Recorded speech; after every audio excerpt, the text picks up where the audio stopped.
Valsts robežsardze. Parādē piedalās valsts robežsardzes Ventspils pārvaldes vienība. Vienības devīze – gods kalpot Latvijai. Tā redzama arī uz tās karoga. Vienību vada un parādē komandē pārvaldes priekšnieks pulkvedis Andris Ansons. Karogu nes virsleitnants Pēters Zaķis no jūras nodaļas.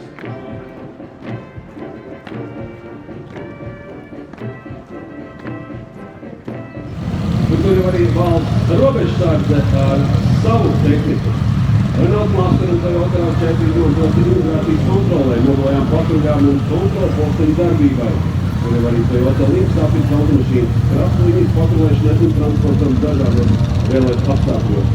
Glābšanas laiva piekabi, kas tiek izmantot jūras akvatoriju uzraudzībā un arī glābšanas darbos.